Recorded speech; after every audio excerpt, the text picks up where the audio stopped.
decía, se trata de una... Bueno, me voy a presentar. Soy Javier Ramajo, periodista del diario Punto de Andalucía, ¿vale?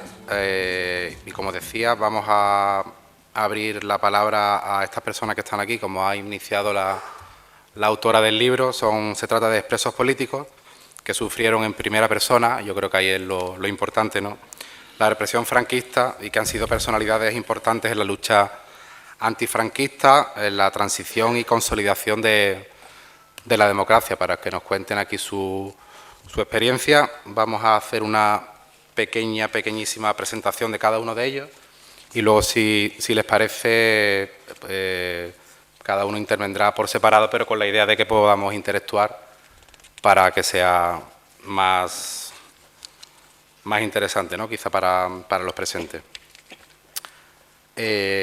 A mi derecha, Jaime Baena. Voy a dar una pequeña pincelada. Es dirigente de Comisiones Obreras. A mi izquierda, Curro Rodríguez, ex senador del PSOE, miembro de UGT también. Tenemos a la derecha a Paco Acosta, que ha sido también miembro de la dirección de Comisiones Obreras, condenado por el proceso 2001. Y a la izquierda de Curro está Pepe Romero, consejero de la Junta de Andalucía y de la CEC de UGT, entre otros cargos que luego empezaremos a comentar. Yo quizá a lo mejor primero le daría la palabra a cada uno de ellos, quizá manteniendo ese orden. Jaime, Curro, Paco y Pepe, para que nos dieran quizá una primera impresión de lo que es la celebración de esta jornada, ¿no?, y que nos cuenten un poco pues qué les parece y tal, ¿no?, para ir un poco así entrando en ambiente. Pues Jaime, adelante. Una cosa previa que lo he comentado con algunos compañeros, el tema de ranilla. La verdad es que yo no recuerdo que los presos políticos aquí en esta cárcel le pusiéramos ranilla. Pero bueno, históricamente parece que está ya demostrado. Pero a veces la historia no concuerda, ¿no?, con los recuerdos que uno tiene. La verdad es que los presos comunes sí decían ranilla, pero bueno, eso es una cosa que quería hacer yo al margen del tema, ¿no? Digo que asumo ya, bueno, tengo que asumir la historia porque no se puede ir contra la documentación que pueda haber, ¿no?, que certifique ese tema. Y después una cosa muy importante que ha dicho Victoria, ¿no?, y es que esta cárcel, prototipo de un modelo de prisión para redimir que hizo la República, Victoria Kent, entonces la directora general de prisiones, pues es verdad, era un llanto, una fábrica de llanto, las cárceles, ¿no? Y yo la conocí varias veces, en varias ocasiones.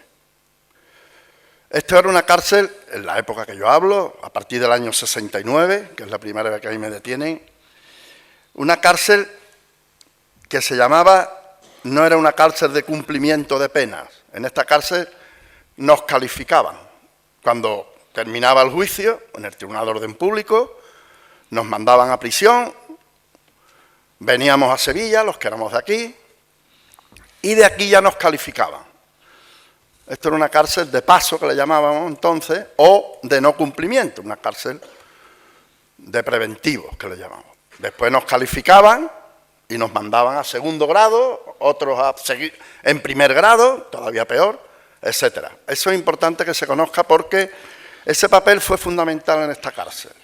El no ser una cárcel de cumplimiento fue fundamental, porque estábamos muy ahí aislados. En las cárceles donde ya se penaba, donde se cumplía la condena, pues había otra historia. Los presos teníamos organizaciones, pero claro, en una cárcel como esta, que era de preventivo, había muchísima más vigilancia, las comunicaciones. Entonces, yo pongo esto un poco para entrar un poco en faena, ¿no?, con el poco tiempo que disponemos, porque ya es bastante tarde, digamos, un poco para ver el significado que tenía esta prisión. Pues muchas gracias, Jaime. Yo creo que sí, que vamos a intentar hacer las intervenciones lo más cortas posible. Podéis interactuar entre vosotros para así hacer un poco el debate quizá más ameno. Y le voy a dejar la palabra a Curro para que nos comente un poco, bueno, qué le parece esta jornada, que nos dé alguna pincelada de su experiencia o de las cosas que le... A mí la jornada en principio me parece no solo buena, sino necesaria también. Hay una cosa importante para mí. En esta cárcel fusilaron a un tío mío, y en esta cárcel fusilaron a un abuelo mío también. O sea que tenemos un recuerdo de la cárcel muy metido en el corazón dentro de la familia. De todas formas, para mí la cárcel supuso un alivio, y digo un alivio porque los 18 días que pasé en comisaría estuvieron a punto de matarme, torturándome todos los días. Por lo tanto, cuando llegué aquí me quedé un poco, pues, casi descansando. Si ya me he quitado esto, había además un funcionario, don José Cortabarría, que se portó perfectamente con nosotros y eso. Por lo tanto, el recuerdo que yo tengo de la cárcel fue el alivio de dejar la comisaría y venir aquí, aunque fuera a cumplir. Me condenaron a 1 año de cárcel, pero estuve 3 de febrero hasta el mes de agosto. Eso es en principio. Muy bien, pues gracias, Curro. Pasamos a Paco. ¿Nos puedes comentar un poco tus primeras impresiones acerca de la jornada? Bueno, yo en primer lugar quiero felicitar y al mismo tiempo agradecer a la Asociación Andaluza para la cuestión de la recuperación de la memoria histórica y, cómo no, a mi viejo conocido de UGT, compañero entrañable Juan Ramón. Y también, ¿por qué no?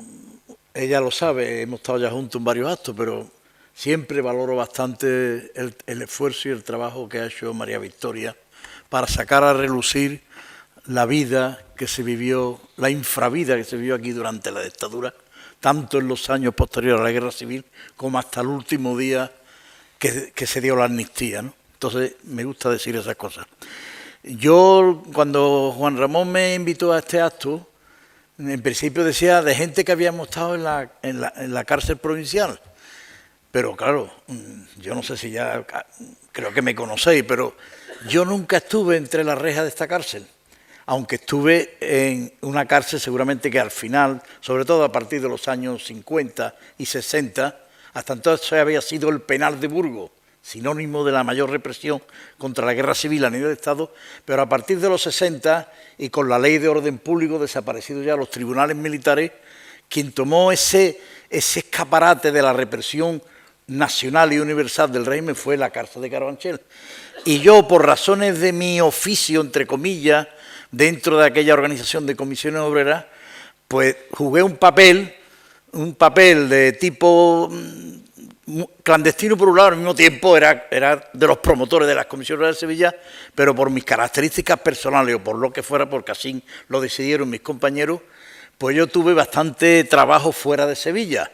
Y aunque he estado 3 veces, pasé 3 veces por la Gavidia y me libré de una 4ª porque en el estado de excepción que muy bien ha relatado María Victoria de este torturador que llegó a Sevilla para sofocar esta ciudad, esta ciudad era una bomba para el régimen, porque había movilizaciones muy fuertes en los sitios industriales de España, pero Sevilla no era lo más industrial. Sin embargo, habíamos hecho aquí ya unas huelgas de gremios, de rama que no se habían hecho todavía en España. Teníamos la ciudad patada arriba y mandó al mayor comisario torturador, antes lo había mandado al País Vasco para tratar de liquidar a la ETA, que habían matado a policías y a políticos entonces, y lo mandó aquí. Entonces, ahí nos podían haber cogido también unos pocos, incluido Jaime Baena, y nos refugiamos en un piso, una serie de militantes, hasta 7 o 8 personas, nos pusimos en un piso franco y desde allí resistimos. La policía estuvo en casa unas pocas de veces, pero no me cogieron porque yo con mi mujer y junto con Jaime Baena, que es un superviviente de aquel encierro, pues creo que aquella vez yo me libré de venir a la cárcel de Sevilla.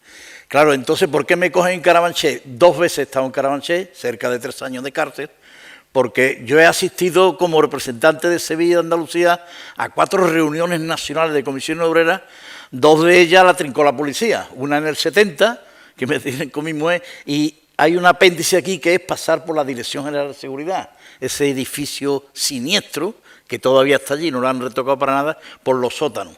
Y eso también fue una experiencia bastante negativa porque, claro, estábamos fuera de Sevilla y no. Entonces quiero decir que yo agradezco a Juan Ramón que a pesar de todo me haya puesto en el paquete de personas que pasaron por esta prisión, pero creo que al mismo tiempo me siento también, no orgulloso, pero creo que aquella prisión tenía también ya un prestigio y además era un centro de concurrencia de la mayoría de los presos políticos que hubo en España desde el 63 hasta el final de la dictadura, porque obligatoriamente los que no le daban la libertad provisional tenían que pasar todos por Carabanchel como estación de paso, juzgarlo el Tribunal de Orden Público y en función de la condena volvían otra vez a los penales que ha descrito Jaime muy bien, o a las prisiones provinciales, o quedaban en libertad provisional. Tuve una vida muy intensa porque por allí en un momento dado, en el tiempo que yo estuve, vi pasar cerca de 500 presos políticos de toda clase y de condición. Así que en principio esto como introducción. Muy bien, pues gracias Paco. Nos queda Pepe, que también podrá comentar algún comentario de su, quizá no tanto a lo mejor de los primeros años, bueno, qué le parece la jornada y bueno, qué pueden aportar ustedes aquí. Sí, bueno, ¿funciona esto? Sí. Sí, buenas noches. Yo en realidad estuve preso en esta cárcel, pero antes de estar yo preso en esta cárcel estuvieron mi padre, mi madre y mi abuelo.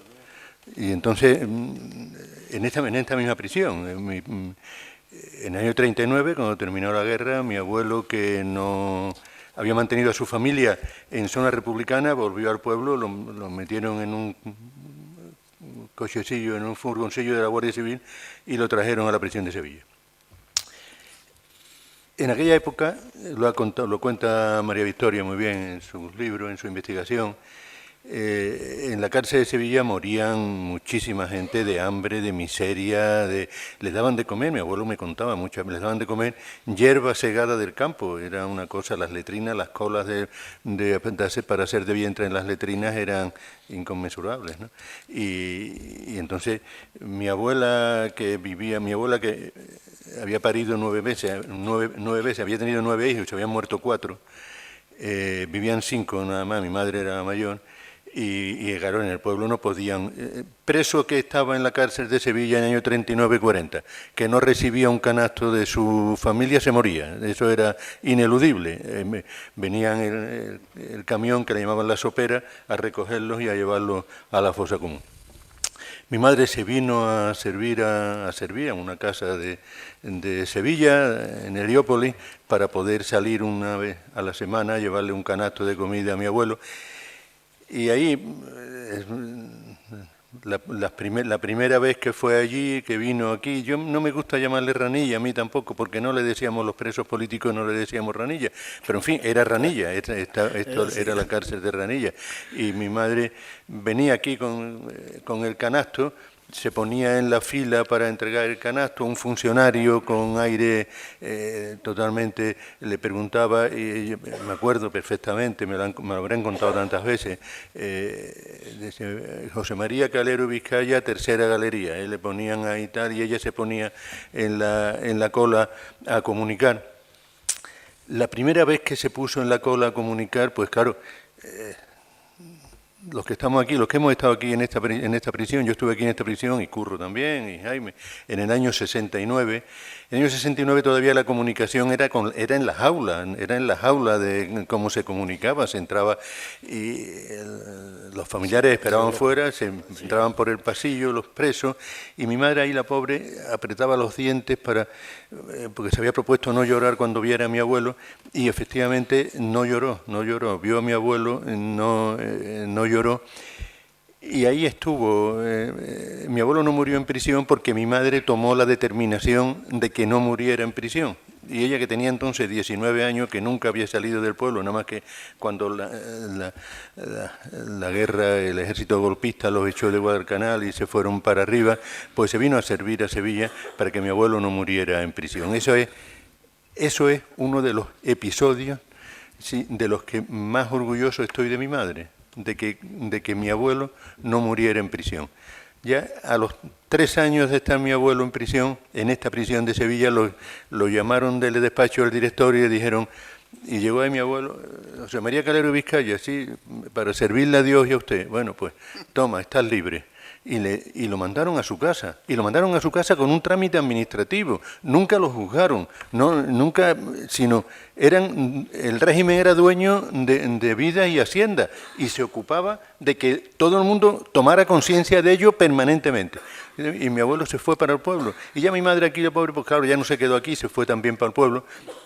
Entonces ya os digo, 4 hermanos de mi madre habían muerto y el hermano más pequeño de mi madre, mi tío Juan, estaba muy malito, que se moría porque estaba muy débil. Y mi madre fue a Fuente del Arco, que es un pueblo de Extremadura, entonces yo os acordáis bueno, no os acordáis, pero en fin, había lo que llamaban los fielatos en los pueblos y entonces ella fue a Fuente del Arco, compró pan blanco para traérselo a su hermano y la Guardia Civil, que no perseguía a los extraperlistas que hacían verdaderas fortunas con el racionamiento, pues la detuvieron allí porque le dijeron que tirara el pan por la ventanilla y ella decía que no tiraba el pan porque el pan era para que comiera su hermano y no lo tiró. Y la detuvieron y le pusieron 1.000 pesetas de multa o 3 meses de cárcel, o 100 días de cárcel, claro. ¿Y ellos de dónde iban a sacar 1.000 pesetas? Pues nada, mi madre a la cárcel. Mi madre en el furgoncillo de la Guardia Civil, aquí para cumplir esos 100 días de prisión. En una de aquellas comunicaciones de cuando mi abuelo estaba en la cárcel, llegó aquí, no sé, no me voy a extender mucho, de verdad, pero en fin, es que tengo que situar el contexto, porque si no es muy difícil de entender todo esto, porque se sufrió tanto, fueron tantas las familias que sufrieron tanto, que es muy difícil. Mi madre, cuando yo, en una de esas visitas que hacía a la prisión para entregar ese canasto a mi abuelo, pues una de las compañeras que estaban aquí para traerle también a sus familiares, le dice: Nati, mira, ahí me han dicho que hay un muchacho preso del pueblo de Guadalcanal que está muy triste porque lo ha dejado la novia, ¿por qué no le escribes? Y así se alegra un poquito. Y entonces mi madre le escribe. Mi madre apenas sabía escribir porque desde muy pequeñita había estado sirviendo en casas de señoritos del pueblo. Mi abuelo era jornalero, anarcosindicalista, represaliado, en fin, era muy... Y mi madre, pero bueno, le escribió una carta a este muchacho que estaba triste porque lo había dejado la novia, que era Santiago el Zapatero, y luego ya se siguieron escribiendo, y estaba preso aquí. Mi madre entró en prisión. Al poco tiempo de estar en prisión, pues los presos políticos que habían hecho unos trabajos manuales hicieron una exposición y las presas vinieron a ver la exposición y ellos se buscaron con la mirada y se encontraron y así se vieron por primera vez, no se conocían. O sea, mi padre y mi madre se conocieron aquí en esta prisión, no se conocían. Una mirada cómplice y ahí se conocieron, ¿no? Y mi padre, que había venido aquí desde Sanlúcar la Mayor, mi padre había sido comisario del Ejército de la República, del Ejército Popular, y en fin, ¿no? Y gracias a la familia de Luis Yáñez no lo fusilaron por otra cuestión que no, en fin, que yo cuento en otra cosa, y entonces en esta prisión habían estado mi abuelo, mi padre, mi madre, y aquí me trajeron a mí en el año 69. En el año 69 se decretó el estado de excepción, la Juventud Socialista de Sevilla. Habíamos hecho unas octavillas para denunciar el estado de excepción y empezaron y nos detuvieron a unos cuantos, entre ellos a Curro y a mí nos detuvieron. Y yo estaba haciendo entonces el servicio militar, estaba en el gobierno militar haciendo el servicio militar. Me acuerdo que aquella mañana yo estaba allí en una oficina y aquella mañana era... el estado de excepción se decretó el 24 de enero del 69 y en febrero, el 28 de febrero, hubo un terremoto en Sevilla. El 28 de febrero del 69 hubo un terremoto en Sevilla y yo bajé corriendo del bloque de mi casa, allí los vecinos, y no me dejaba de acordar de Curro, de mi querido compañero Curro Rodríguez, que estaba en comisaría en La Gavidia, estaba detenido en La Gavidia y estaba allí sufriendo mientras... Y luego, bueno, el día 3 de marzo levanté la vista allí en el gobierno militar y los vi a los dos, vi a dos policías de la Brigada Social. A uno ya lo conocía, a otro me llamaron a despacho de coronel y me mandaron a me mandaron a la Gavidia. A la Gavidia me trajeron la policía militar, escoltada por un coche de la policía, de la Brigada Social. Tuve la inmensa suerte en esa detención, tuve la inmensa suerte de que los militares dijeron que yo era militar y que por la noche me tenían que llevar al cuartel a dormir. Entonces, claro, durante el día me tenían allí, me interrogaban, tal, no sé qué, pero claro, por la noche yo sabía que me iban a llevar al cuartel. Y así me tuvieron 14 o 15 días y después ya pues a prisión militar, y estuve en prisión militar. Yo era entonces en una modalidad que se llamaba, que era voluntario, eras voluntario, haciendo la mili voluntario, era muy jovencito yo, haciendo la mili voluntario para que no te mandaran por ahí lejos, y entonces tenían que decidir si me mandaban si me hacían un consejo de guerra o me expulsaban del ejército, y a mí me decidieron, afortunadamente me expulsaron del ejército, y para mí también fue una alegría, es una paradoja que te sientas, que tengas una alegría porque te lleven a la cárcel. Porque de pronto dicen, no, ya no te hacen consejo de guerra, ya no te mandan tal, sino te tratan como civil. Me trataron como civil y me mandaron aquí a la cárcel, me acuerdo, lo tengo grabado en la memoria, que el primer día que yo la cárcel de Sevilla la conocía, porque así como muchos niños y jóvenes, sus padres y sus abuelos no le habían contado cosas. Yo tuve la inmensa suerte de que mi abuelo y mi padre me lo contaban todo. Y yo, la cárcel de Sevilla, cuando yo entré en la cárcel de Sevilla, todo se materializaba, pero cuando pasé el rastrillo de la cárcel, yo sabía lo que era el rastrillo y sabía lo que era el celular y sabía lo que eran las brigadas y sabía lo que eran los patios de la cárcel, el patio 4 donde estábamos los presos políticos. En fin, cuando los compañeros que estaban aquí presos hablaron con el jefe de servicio, y el jefe de servicio me acortó el periodo que le llamaban. El periodo era el periodo de aislamiento que tenías que pasar cuando entrabas en la cárcel, y a los 2 días me llevaron al patio 4, desde la enfermería me llevaron al patio 4, y cuando yo me encontré allí con Curro y con los compañeros, con Paco Velasco, con los amigos, pues fue una inmensa alegría, y fue especialmente... Y yo no sé, Pepe, si creo coincides con Curro entonces en que bueno, el paso por la cárcel fue una especie de alivio después de... No, totalmente. Gavidia, ¿no? Totalmente.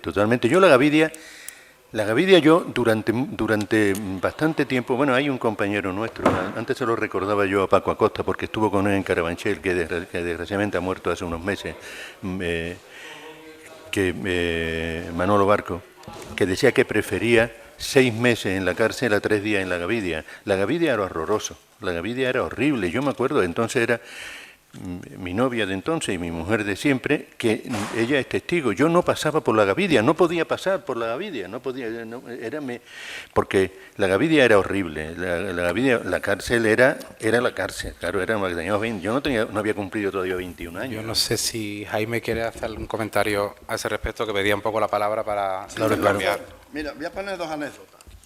Bueno, una no es una anécdota, una es mis antecedentes, ¿no?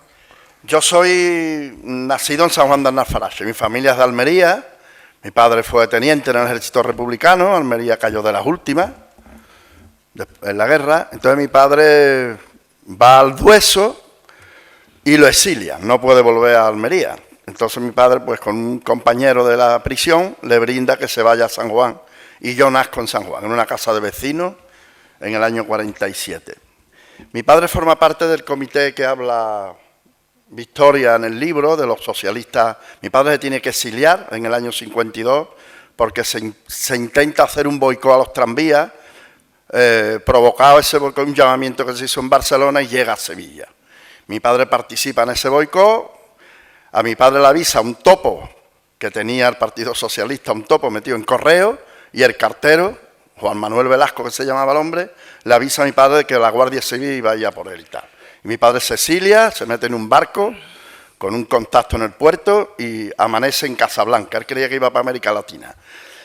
Y cuento esto porque es una doble prisión. Es decir, el no ser de San Juan, el ser de una familia que viene exiliada de Almería, pues añade un elemento más. Elemento que pesa a la hora de que es la primera vez que a mí me detiene. Pues claro, la policía, primero la Guardia Civil, después la policía conoce perfectamente mi familia, ¿no? Y después la segunda anécdota que quiero contar, que muchas veces las anécdotas sitúan a la persona exactamente en el sitio y en la fecha, ¿no? O sea, la segunda vez que a mí me detienen, porque la primera vez que me torturan me llevan al hospital y no vengo a la cárcel. No vengo a la cárcel. A mí me salva eso. Se ha hablado antes aquí de Paco Cortijo, Paco Cuadrado. Ellos encabezan un escrito, profesionales, liberales, gente.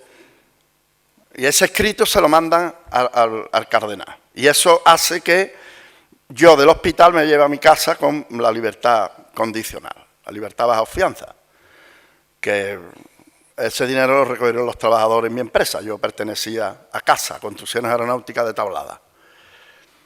Entonces, en la segunda, que es cuando ya me llevan a la cárcel y estoy ya procesado, en el año 72, que me cogen con un compañero de FASA continuo, en propaganda del 1 de mayo del PC, propaganda del PC, que por cierto, el PC se peleó con el PQ en el 56, cuando el PC hace la política de reconciliación nacional. Y el PQ rompe con el PC. Vamos, el PC rompe con el PQ. Lo que pasa es que allí estaba Dolores era intocable, y entonces, pero el PC como tal, de partido a partido, rompe. Lo digo esto porque yo no he visto nunca el oro de Moscú. A ver, Franco decía que teníamos el oro de Moscú, pero yo no lo he visto nunca, ni mi familia. Era tal la situación que la segunda vez que yo ya estoy en la cárcel durante varios meses, había un funcionario que a mí no se me puede olvidar, porque esto hay que hablar también, no para vengarse, ni para a los hijos ahora meterlos en la cárcel, ni nada de eso, ¿no? Pero para que se sepa la historia. Aquí había un funcionario muy jovencillo, recién salido de las oposiciones, de funcionarios, que yo no sé qué tipo de oposiciones hacían en esa época, del 70 y de los 60, que era de Marchena, le decíamos el marchenero, era un torturador, un provocador nato. Todos los días nos provocaban, todos los días. Él bajaba, yo estaba en el celular, entonces el patio del celular era el número 3, no el número 4, en la época mía, ¿no? Yo estaba en el celular, los presos políticos estábamos entonces en el celular, en la galería, yo estaba en el Club 88, en la celda número 88 le decíamos el Club 88, los eufemismos que nos gastamos para no morirnos de pena, ¿no? Pues era tal el odio que nos tenía ese tipo, que consiguió echarnos en contra a un grupo de chorizos, de presos comunes. Estábamos en el patio nuestro y de pronto vemos que un grupo vienen para nosotros. La suerte que tuvimos es que en nuestra comuna teníamos redimiendo, no me gusta esa palabra, pues no encuentro la misma otra, a los dos hermanos del Lute, a Raimundo, el Toto, y a Manolo, al Lolo, que los detuvieron sin ellos tener que ver nada con el hermano, a esa familia la destrozó, la dictadura también. El hermano era un delincuente, pero los demás hermanos no eran delincuentes. Tenía una hermana en la peluquería de 2 hermanas. Tenía un hermano afincado, Narciso, que estuvo conmigo reventado en el calabozo. Lo metieron allí para que yo me asustara. Ese era el ambiente que había. Esa es la anécdota que yo quería. O sea, había tanto odio que consiguieron revolver a un grupo de presos comunes contra nosotros. Y la suerte es que estábamos con los hermanos del Lute, y los hermanos del Lute nos protegieron, ¿vale? Estábamos en el patio, entonces, en el patio del celular, pegaba a los bates, y entonces ellos dos, uno estaba fuerte, el otro era canijito. Venga, vení para acá. Sacaron un pincho que yo no sabía de dónde sabía, porque nosotros no teníamos nada de eso, ¿no? Y conseguimos, o sea, ese hombre, hasta que no consiguió que un grupo de presos comunes, que además eran unos pringados que decíamos nosotros, no eran gente atrevida, atracadores o cosas, no, eran descuideros, eran carteristas, descuideros, carteristas, eran unos desgraciadillos, ¿no? Tal. Era un odio mortal, y estoy hablando ya del año 72, que no es ninguna tontería, 3 años antes de que el pájaro muriera. Esa era la situación que había en las cárceles, por lo menos en esta. Y lo que decía antes el compañero Paco, Carabanchel era una cárcel de paso. O sea, yo cuando me mandan a Palencia en 3er grado de Jaén, me mandan a Jaén en 2º grado y en 3er grado a Palencia. Yo estuve en Carabanchel, en Valladolid, en Zaragoza y en Burgos una noche, porque nos trasladaban y teníamos que y tal. Y ese era el ambiente que había. Ese era el ambiente que había. O sea, había funcionarios que lo que hacían era enfrentar a los políticos con los comunes. Nosotros estábamos en otro patio, los comunes estaban en otros patios, nosotros, pero como, en fin, había muchísima corrupción, pues, los funcionarios consentían que se vinieran a nuestros patios, ¿no?, para provocarnos, ¿no? Creo que son buenos ejemplos de Jaime, que lo vivió en primera persona, como hemos incidido. Hemos situado el contexto, como bien decía Pepe, y bueno, yo creo que quizá antes de mirar un poco hacia el futuro, que sí que me gustaría que comentarais algo al respecto, por seguir echando un poco también la vista atrás, porque sois los protagonistas de esta mesa redonda y de vuestras vivencias, sí que me gustaría que comentarais un poco pues los inicios de la mayoría, no sé si los cuatro, habéis estado en UGT y comisiones obreras, ahora sindicatos muy asentados en la sociedad española, pero que en sus comienzos, bueno, pues desde la ilegalidad hasta la formación del sindicato. Quería que dierais algún apunte, los cuatro, o la persona que quiera, de cómo empezó a surgir pues los sindicatos, ¿no?, en la época franquista. Sí, yo mismo, en este caso, creo que es una buena pregunta. Pues yo estaba dando la vuelta también a una característica que empalma con lo que tú has planteado, es que toda esa cosa más dramática, más terrible, como fue la feroz represión desde que se da el primer golpe el 18 de julio hasta los años 50, finales de los 50, es algo bestial. Miles de personas y tienen que dar incluso indultos y eso para que las cárceles, los campos de concentración. Pero es curioso, hay un puente ahí que el régimen celebra muy grandilocuentemente, los 25 años de paz, que es los años 60, y a partir de ahí hay un salto que para mí, que lo viví en primera línea, y también ahí me va, bueno, la característica que tiene que después de aquella Habana es quizá el punto más alto de prestigio del régimen en la sociedad española, basado en la coerción también, pero basado también en una serie de cosas que ellos alegaban, de conquistas que el Estado franquista había hecho para la sociedad, y a partir de ahí, sin embargo, lo que se da es una incorporación, también lo ha señalado en cierta manera María Victoria, de gente muy joven. Es que sí, que el franquismo no convenció a la juventud, a una parte de la juventud, desgraciadamente no éramos muchos, pero es una característica que creo que ya ha sido analizada, que es que hay una parte de la juventud que empieza, incluso esa parte de la juventud, a vivir mejor que los jóvenes de 10 años antes. Sin embargo, en función también, fundamentalmente, del movimiento sindical que empieza a moverse, pero también los jóvenes universitarios de las dos universidades más mayoritarias, entonces las universidades no estaban tan masificadas como ahora, porque la mayoría de la sociedad, salvo los ricos y las clases medias más o menos fuertes, eran los que ocupaban las universidades. Entonces, en Madrid y en Barcelona sobre todo, una parte de esa juventud se incorpora y pone el régimen patas arriba, provoca la dimisión de un ministro de Franco. Con aquello, es decir, que no le había valido para nada tanta sangre y tanto sufrimiento, porque había una nueva pléyade de gente. Entonces, yo quiero decir como anécdota, creo que aquí nos conocéis, algunos menos, pero él y yo empezamos con 17, 18 años a meternos en cosas que correspondían en cualquier país democrático a gente mayor. Y eso hace que todavía hoy podamos contar y tener esta experiencia de memoria para valorar que aquella fuerza juvenil fue la que mantuvo y terminó acorralando a la dictadura, movilizando cada vez más a más trabajadores, a más gente, a más asociaciones de vecinos, a universitarios, a los obreros agrícolas, y lo terminamos arrinconando hasta llegar a esa transición del 76-77. Entonces, yo quiero resaltar ese tema de la aportación de la gente joven, generacionalmente hablando, que sacrificamos esa juventud, eran años para estar haciendo otras cosas, sin embargo nos metimos en eso porque creíamos que era de justicia. ¿Ya está? Pues yo no sé si algún otro quiere hacer alguna mención a esos inicios un poco sindicales.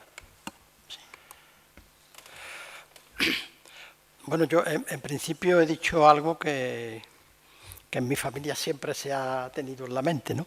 Es que conocimos esta cárcel mucho y hoy me habla de ella porque aquí fusilaron a un tío y a mi abuelo. Con lo cual, al otro lo mataron, pero fue en el frente defendiendo a la República. Yo cuando llegué a la cárcel no me sentí agobiado, todo lo contrario. Me sentí tranquilo, porque venía de haber pasado 18 días en la comisaría y en aquellos 18 días perdí 24 kilos en la comisaría. Y salí de la comisaría y me torturaron Colina y Vázquez, 2 policías. Salí de allí con 7 perforaciones en el tímpano derecho, 3 fisuras craneales, una horquitis en los testículos supurando pus y una gangrena, lo que se decía una especie de gangrena minor en la pierna izquierda por acumulación de hematoma. Con lo cual, como ustedes comprenderán, cuando yo salgo así de una comisaría y me llevan a la cárcel, para mí la cárcel supuso un descanso. Y además tuve funcionarios que se portaron muy bien con nosotros, un tal Cortabarría, tú te acordarás, porque es que Pepe y yo convivimos juntos y se portaron estupendamente con nosotros, con lo cual el recuerdo que yo tengo de la cárcel no es que sea agradable, porque estar en la cárcel nadie lo quiere, pero es de descanso. Y bueno, menos mal que ya me he quitado. Sin embargo, cuando paso por la Gavidia, todavía me acuerdo. Y es que esas cosas además parecen que en este país no han pasado. O sea, que no, que aquí seguimos vivos porque tuvimos la suerte de que no nos dieran el palo definitivo para matarnos, pero por poco. Por eso os quiero decir que esas cosas que hoy parece que han pasado, es bueno que se sepa y que en nuestra historia consten para que nuestros hijos, nuestros nietos y los que vengan sepan que eso pasó en este país y que la democracia no nos la regalaron ni fue gratuita, costó mucho conseguirla. Nada más, muchas gracias. Pues yo creo que ahí has dado la clave, ahora hilamos. Pepe, comenta lo que quieras, claro.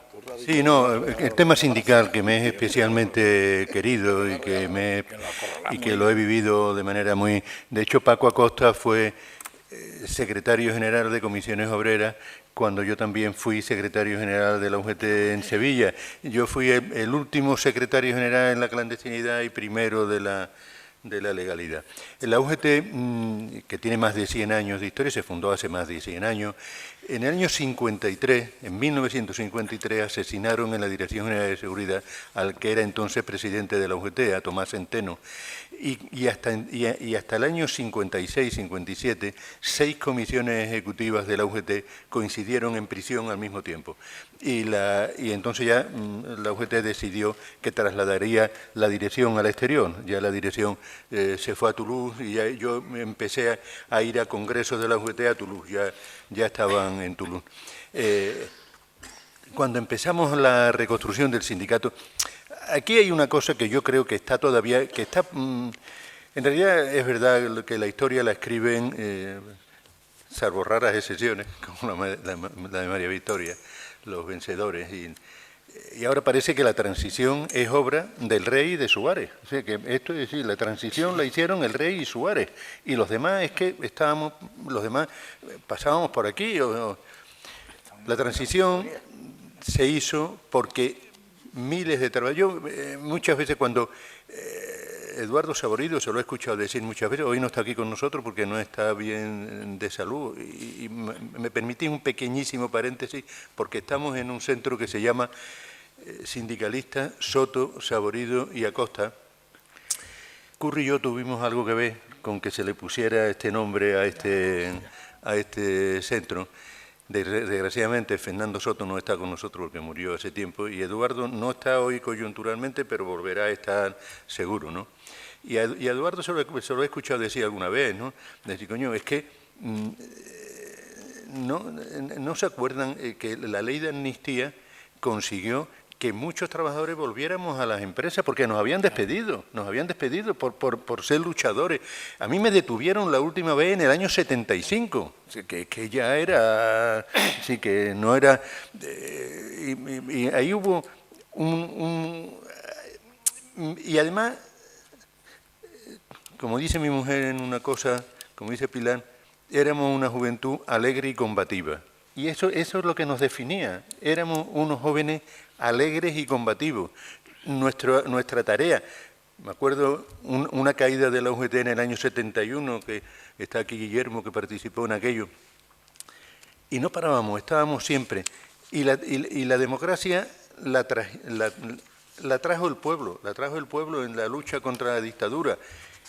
¿Que el rey jugó un papel? Pues seguramente sí, no lo sé, porque ahora ya todo se pone un poco en cuestión. Ahora, los que sí jugaron un papel fueron miles y miles de trabajadores que lucharon día a día, y que cuando te despedían no había paro, ni había nada, te mandaban y tenías que coger la solidaridad de los compañeros, de los amigos, de la familia, pero y nos seguíamos enfrentando, y seguíamos luchando, y seguíamos batallando. Y yo creo que eso hay que ponerlo en valor, porque concretamente, me perdonáis un segundito, concretamente parece que el PSOE de Sevilla y los socialistas de Sevilla es Felipe González y Alfonso Guerra. Pues no, no es Felipe González y Alfonso Guerra. Afortunadamente tuvimos en Felipe un dirigente político y en Alfonso un teórico, y no solamente un teórico, sino unos dirigentes, pero estuvieron también tanta gente. Yo me crié en Bellavista con gente, con familias de represaliados del Canal, y allí eran hombres de ideas, gente que estaban allí, que tenían una forma de estar en la vida, que era una forma de estar en la vida, eran gente honrada, gente que no habían aceptado la dictadura y que a su modo, como podían, seguían diciendo no a la dictadura. Y hoy hubo muchos comunistas, por supuesto, muchos republicanos, muchos anarcosindicalistas y muchos socialistas. Y toda esa trayectoria de gente, toda esa gente, culminó en que en el año 77 se aprobara la Constitución. Constitución que ahora se la apropia cualquiera dice que es constitucionalista y que tú no eres constitucionalista porque no sé qué, porque yo, por ejemplo, en mi caso concreto, porque soy republicano, pues yo ahora, a Troncoso se lo decía antes, porque me han puesto ahí en el folleto que soy es no sé qué, es no sé cuánto, pero no soy es nada, soy presidente de honor de la UGT de Sevilla. Eso es lo que más orgullo me da. No lo de es no sé qué, no. Soy socialista y republicano. Y como Besteiro, me moriré siendo socialista. Besteiro se murió en la cárcel de Carmona, el pobre vivió siendo socialista y se murió siendo socialista. Y eso no van a terminar nunca con nosotros. Con Curro, Paco, Jaime, nunca van a terminar con nosotros, claro. Nunca van a poder con nosotros, da igual los que vengan, no van a poder con nosotros. Pues muchas gracias, Pepe, por tu valioso testimonio. Yo había dicho una cosa interesante, primero Paco, luego Jaime y luego Pepe, que me gustaría que incidierais, ¿no? Curro ha dicho que la democracia costó mucho conseguirla, Pepe ha dicho algo parecido. Y le devuelvo a Paco una frase que ha dicho que me ha parecido oportuna. Dice que el franquismo no convenció a la juventud, ¿no?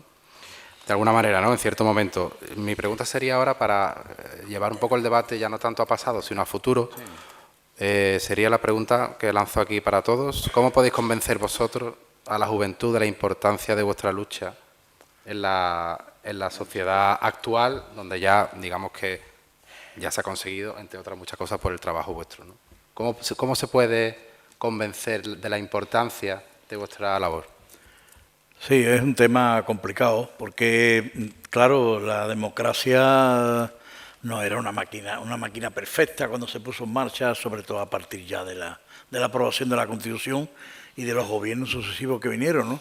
Entonces, a mi modesto entender, no soy especialista de nada pedagógico, pero claro, por inercia, por lo que sea, que yo no quiero culpar a nadie, pero está claro que la cuestión de la lucha antifranquista, sobre todo los periodos más modernos, a partir de los 60, que a mí me parece es cuando participa una cantidad de gente enorme sin haber vivido esa guerra civil, eso tiene para mí un carácter cualitativo importantísimo.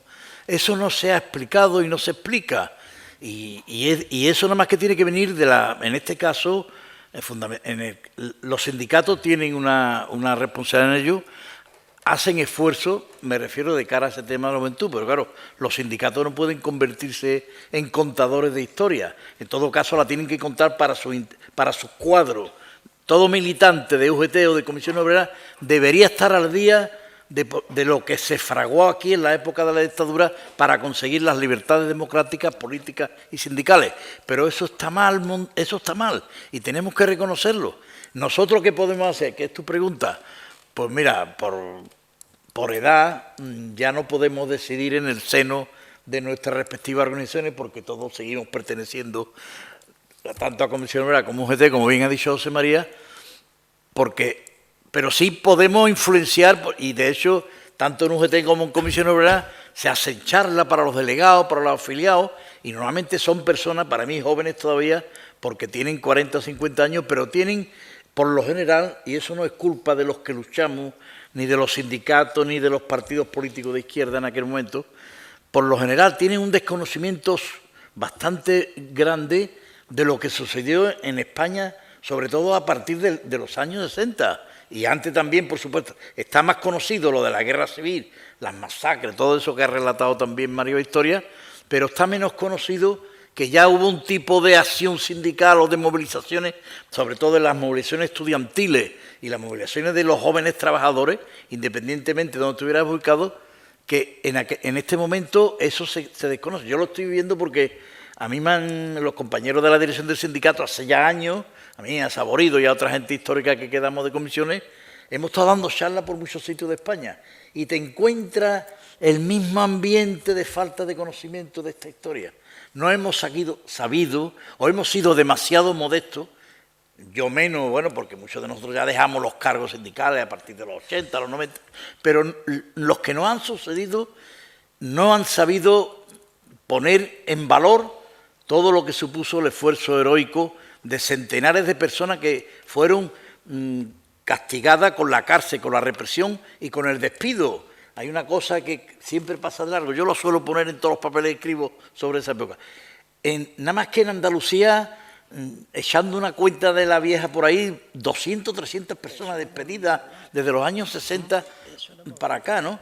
El propio Tribunal de Orden Público, que se funda en el año 63, que se crea en el año 63 por la dictadura y termina en el 77, por ahí pasaron miles y miles la mayoría de ellos gente joven, gente que todavía tenía menos de 40 años y un poco más, pero que no habían vivido la guerra civil.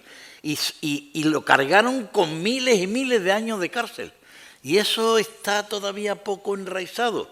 Ahora, y menos mal, la ley de memoria histórica se compromete, que ahora ya el Estado es el que tiene que poner, a que a las aulas, sean del carácter que sea, de enseñanza media, universitaria, eso, debe llegar esa historia que hasta ahora, por inercia o por una condición que tengamos aquí en este país, pues no ha sabido sacarse a relucir y ponerla realmente a la altura que corresponde, porque la conquista de la democracia benefició, y cada vez vemos más sus resultados, fundamentalmente a los trabajadores, porque sin democracia nosotros no teníamos ni bienestar económico, ni social, ni libertades, ni nada de eso. Entonces, ha quedado, eso es una asignatura que la democracia no ha resuelto bien, que la culpa que no nuestra, claro, sino que los gobiernos, por lo que sea, las leyes de educación, no han terminado de meter eso en el saco de la enseñanza a las nuevas generaciones, a partir sobre todo de los años 70, del año 80, 81, 82. Una asignatura pendiente, por tanto. Sí, para mí sí. Como ha dicho... Sin rencor y sin nada. Asumiendo que, bueno, yo ya que seguramente es algo muy difícil, pero está claro que creo que se ha fallado. La gente que teníamos una sensibilidad democrática, las instituciones que realmente estamos por esto, por la Constitución y por las libertades democráticas que las hemos sufrido en nuestras carnes, el no tenerlas, pues algo ha pasado ahí que no ha funcionado. Y esa es mi respuesta a tu pregunta. Los jóvenes no es que sean reaccionarios, no, que no saben. Entonces, al no saber, pues seguramente están menos dispuestos a mejorar cada vez más la sociedad con sus acciones y con su militancia. Bueno, no saben, los tiempos lógicamente son muy diferentes, pero quizás no sean tan alegres y combativos como decía Pepe. ¿No? No, está claro. Yo estoy de acuerdo con eso. Es otra cultura, es son que no otros hace tiempos. falta ser tampoco, por suerte, las libertades de las instituciones democráticas te permiten ejercer sociedad sin que te juegues nada. Y eso creo que han faltado carriles para llevar eso para adelante. Esa es mi opinión. Jaime decía, sí, ahora te pasó el micro, Jaime, decía que hay que saber qué pasó en la historia, ¿no? Claro. Bueno, pues para eso estamos aquí. ¿Querías comentar algo al respecto? Sí, mira, yo tengo aquí dos chapas. Me ve pareciendo ya la gente del PQ sin querer ser gente del PQ. Sabéis que la gente del PQ vengan medallas, ¿no? Ya.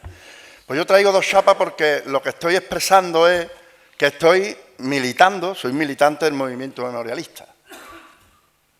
Y ahí está la clave. Por un lado, lo que ha dicho Paco.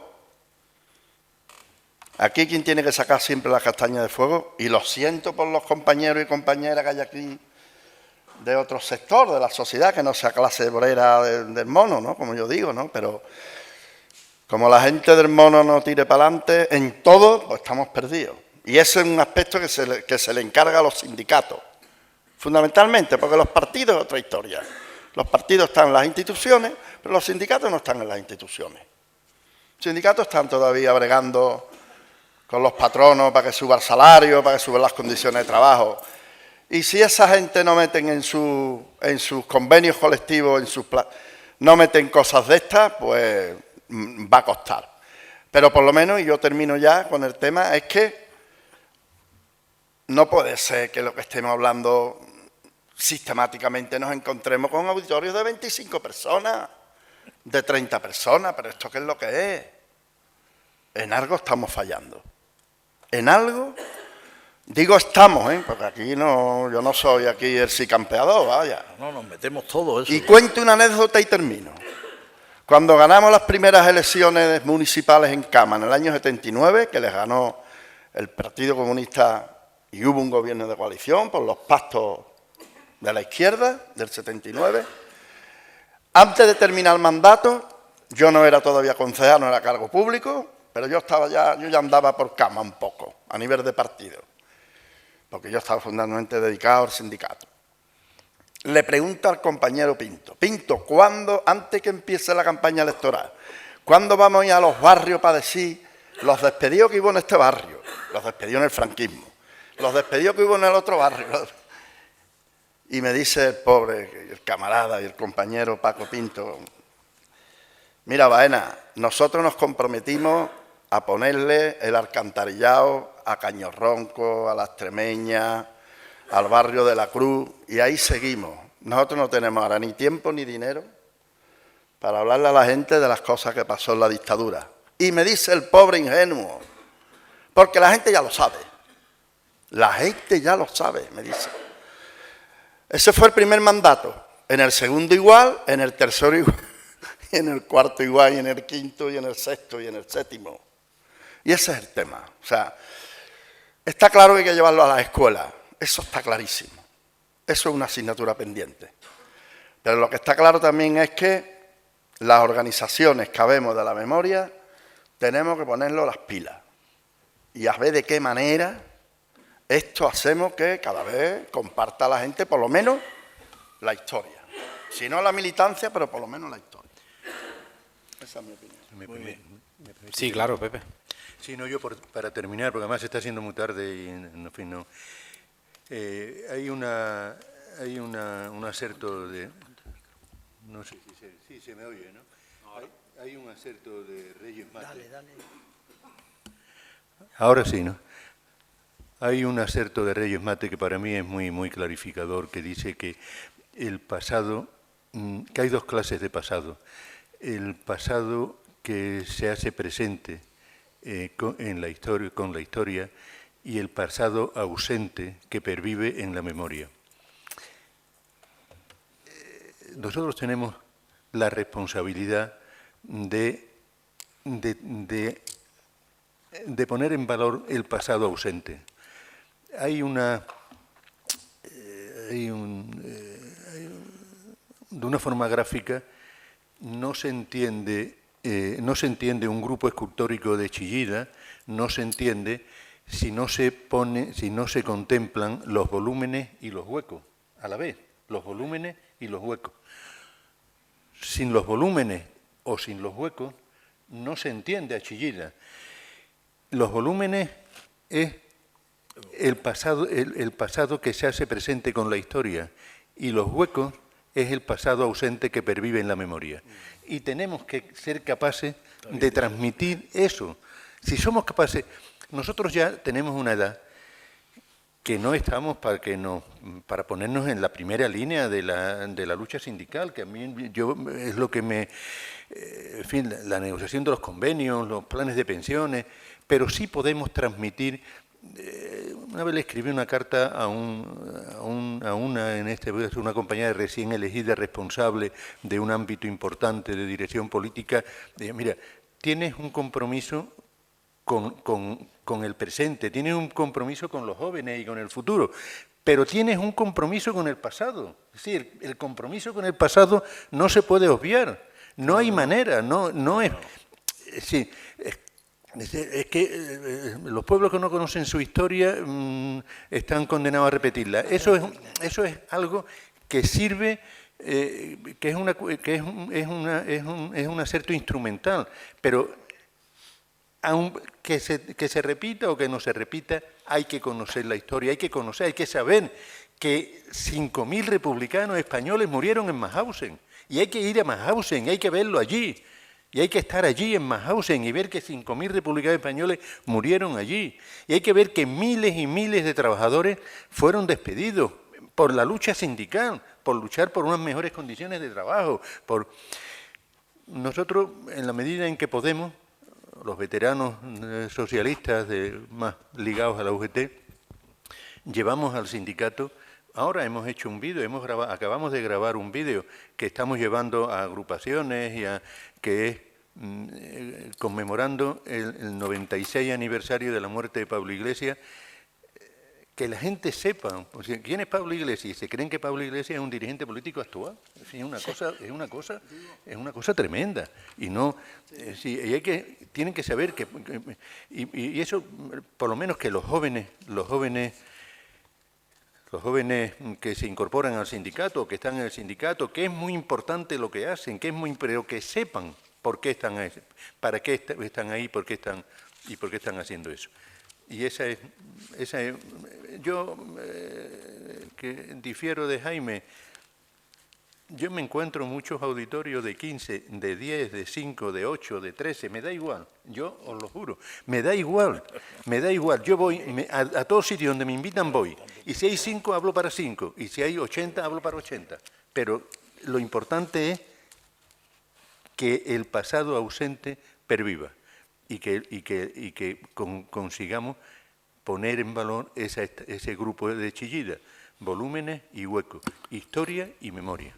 Bueno, yo ya no digo más nada porque el pasado, no terminamos nunca. Venga. Pasado ausente, pero pasado presente con vuestros testimonios, sin duda. Creo que José Ramón quería... Juan. Yo que hablando del futuro no me resisto a que planteemos un par de cosas que yo creo que tenemos que plantearnos en la izquierda en general. Y como estamos aquí representantes de 2 fuerzas, 4, 2 sindicatos y dos partidos políticos, creo que es necesario que la izquierda vea el análisis de 2 cuestiones fundamentales. La primera es el exceso de institucionalización, y más cuando gobierna la izquierda. Pero es que además el sindicato también participó de este proceso. ¿Cuántos líderes sindicales fueron a las elecciones municipales y siguen yendo a las elecciones municipales? Y no digo que esto sea malo, esto enriquece a los ayuntamientos, enriquece desde luego a los diputados autonómicos, etcétera, etcétera. Pero lo que no puede permitirse es que esa institucionalización produzca un vacío de dirigencia política y luego yo creo que se ha institucionalizado también el sindicalismo en la empresa. Lo de los delegados, yo es que soy muy forofo defensor de las secciones sindicales. A mí es que me parece que la gestión en la empresa la tienen que hacer los sindicatos directamente, no los órganos unitarios, que está bien que existan, pero que las secciones sindicales deberían de tener un papel muchísimo más importante en esta cuestión. Y a mí me parece que eso es un debate que debería de hacerse. Y el segundo debate que me parece importante es el estructural. Si tenemos una estructura, los partidos de izquierda que emanan de una sociedad industrial que ya no existe, que se parece muy poco además a la sociedad del conocimiento, de las tecnologías, etcétera, etcétera. Y por lo tanto, o adaptamos nuestras estructuras al modelo de sociedad en el que vivimos y en el que vamos a vivir, dentro de unos cuantos años, quien sea, probablemente alguno de nosotros ya no esté ahí, pero tenemos que, las organizaciones de izquierda, tenemos que ser capaces de adaptar las estructuras a ese modelo de sociedad que viene y que todavía no está, pero la anterior tampoco resuelve ninguna cuestión. Esto es un debate que se abriría, desde luego. Yo creo que bueno, necesitaríamos 5 horas más, ¿no? Pero tú has preguntado lo del futuro y sí me parece que en ese sentido nosotros, que somos viejos, veteranos de las organizaciones, sí deberíamos de colaborar a que se planteara en el seno de nuestras organizaciones estas cuestiones. Bueno, yo soy Fran Sánchez, soy de San Juan de Alfarache, soy militante comunista y delegado sindical en mi empresa. Yo quería, a Jaime lo conozco su historia porque un sobrino suyo muy amigo mío y compañero en mi sindicato, en mi partido, y quería preguntaros, básicamente, si creéis que el receso sindical que está habiendo en España del número de trabajadores militando en los sindicatos, si creéis que se debe a que los sindicatos de alguna manera se han dedicado, en las últimas décadas, se han visto más posicionados al tema economicista y han alejado mucho más la lucha ideológica que antes sí estaba muy presente dentro de los sindicatos. Es lo que dice un poco Pepe. Mira, no se trata de eludir la pregunta ni muchísimo menos, ¿no? Sino que es que eso ya nos metemos en el meollo de la cuestión. Y lo han señalado un poco Paco y Pepe y José María, ¿no? Y es que hay peligro, yo creo que hay peligro de que los sindicatos se conviertan en meros economicistas, pero todavía todavía no han caído por lo que está cayendo, fijaros. La gente de ERUBU precisamente tienen ahora mismo una pelea por 2 cosas. La revisión salarial del año pasado y el convenio de este año. Y llevan ya peleando unos pocos de días. No se puede caer en el economicismo, porque ya lo que están haciendo es política, no están haciendo solamente economía. Con esas movilizaciones están cuestionando el modelo de la industria aeronáutica en Europa. Lo están cuestionando claramente. Y ni el Ministerio de Trabajo es capaz de poner ahí, está haciendo intervención. Es decir, que puede haber algo de eso, no digo que no, pero las causas son desde luego más... Necesitamos más tiempo, ¿no?, para entender. Yo creo que es un poco lo que decía Paco y lo que decía José María. La militancia sindical no conoce de dónde viene esto. Yo creo que esa es una de las claves que hay ahí. Es un problema de tipo ideológico. No conoce de dónde viene. ¿Por qué hay un sindicato libre? ¿Por qué puede haber 20 sindicatos? Y claro, eso, amigo, claro, eso afecta también, por supuesto, a la estrategia, ¿no? Yo creo que por ahí puede ir un poco el tema. Lo que pasa es que, claro, es que si no... Bueno, pues casi que lo vamos para otro día, ¿no? Claro. Bueno, pues con eso nos quedamos. Yo simplemente, para despedir, pues agradecer a... Y lo que ha dicho Juan Ramón, sindicalista a las elecciones, para las instituciones. Bueno, pues gracias Jaime, gracias Paco, gracias Curro, gracias Pepe. Yo creo que nos llevamos de aquí vuestro valioso testimonio. Y nada, muchas gracias. Muchas gracias.